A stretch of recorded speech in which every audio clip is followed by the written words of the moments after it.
ప్రజా పంపిణీ వ్యవస్థను గాడిలో పెట్టేందుకే రేషన్ షాపులోనే రేషన్ ఇస్తున్నామని కోవూరు ఎమ్మెల్యే వేమిరెడ్డి ప్రశాంత్ రెడ్డి తెలిపారు. ఆమె కోవూరులో ప్రజా పంపిణీ వ్యవస్థను ప్రారంభించారు. ఈ సందర్భంగా ఆమె తూనికలు కొలతలు పరిశీలించారు. ప్రజా పంపిణీలో వస్తున్న బియ్యం నాణ్యతను ఆమె చూశారు. ఈ సందర్భంగా మొట్టమొదట ఆమె రేషన్ డీలర్ నుంచి బియ్యం పంపిణీ విధానాన్ని ప్రారంభించారు. ఈ కార్యక్రమంలో మాజీ జెడ్పీటీసీ చేజర్ల వెంకటేశ్వర రెడ్డి తదితరులు హాజరయ్యారు.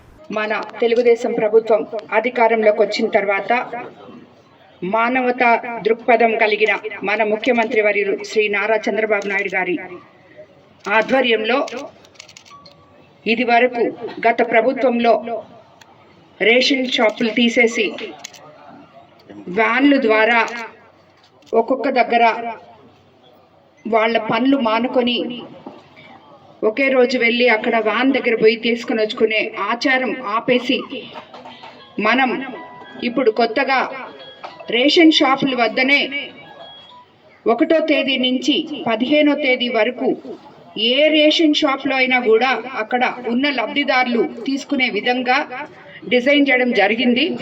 అదేవిధంగా ఇదొకటే కాకుండా మిగతా ఇప్పుడు ఎవరైతే 60 ఏళ్ళు పైబడిన వాళ్ళు ఉన్నారో వాళ్ళందరికీ ఇంటి వద్దే రేషన్ అందించాలి అని చెప్పి కూడా మన ప్రభుత్వం అందరికీ దిశానిర్దేశం చేయడం జరిగింది. దీంట్లో ప్రతి ఒక్కరూ లోకల్ నాయకులు అధికారులు భాగస్వాములై ఈ కొత్త సిస్టమ్ అలవాటు అయ్యేదాకా ప్రతి ఒక్కరికి రేషన్ అందే విధంగా మీరందరూ చూసుకోవాలని చెప్పి స్థానిక నాయకులు అధికారులతో మాట్లాడి ఏమన్నా ఒడిదుడుకులు ఉంటే ఈ 2-3 నెలల్లో సెట్ చేసుకోవాలని చెప్పి ఏ రకంగా కూడా ప్రతి ఒక్కరికి రేషన్ అనేది అందాలి. అలా అందని విధానం ఉన్నప్పుడు ఫస్ట్ స్థానిక నాయకులకి కంప్లైంట్ చేయండి, అధికారులకు కంప్లైంట్ చేయండి. మీకు అక్కడ జరగకపోతే మండలాధ్యక్షుల దగ్గర తీసుకెళ్ళండి, అక్కడ జరగకపోతే ఎమ్మెల్యే దగ్గరికి రావచ్చు. కానీ ప్రతి ఒక్కరు కూడా రేషన్ వాళ్ళకి ఎవరైతే అర్హులో వాళ్ళందరికీ కూడా రేషన్ అందాలని చెప్పి కోవూరు కాన్స్టిట్యున్సీలో నేను మిమ్మల్ని అందరినీ కోరుకుంటున్నాను. అదేవిధంగా అధికారులు కూడా దీనికి తగిన చొరవ చూపాలని చెప్పి ఇక్కడ మన ఎవరైతే ఈ రేషన్ షాప్ డీలర్స్ ఉన్నారో వాళ్ళందరూ ఒక కోవూరు కాన్స్టిట్యున్సీలో నాకు తెలీదు గత ప్రభుత్వంలో కానీ అంతకుముందు కానీ నేను కొన్ని కంప్లైంట్స్ వినున్నాను.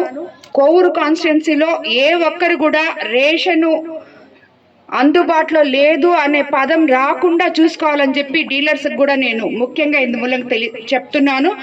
అలా కాని పక్షంలో నిర్దాక్షిణ్యంగా డీలర్షిప్ అయితే అధికారుల ద్వారా తీర్పిచ్చేస్తారని కూడా మీకు అందరికీ చెప్తున్నాను. ఇది మన ప్రభుత్వం కోసం అట్టడుగు వర్గాల నుంచి ఈ సదుపాయం అందాలని చెప్పి ఆయన ఎంత కష్టపడైతే దీన్ని చేస్తున్నారో అందులో మీరందరూ భాగస్వాములు కావాలి.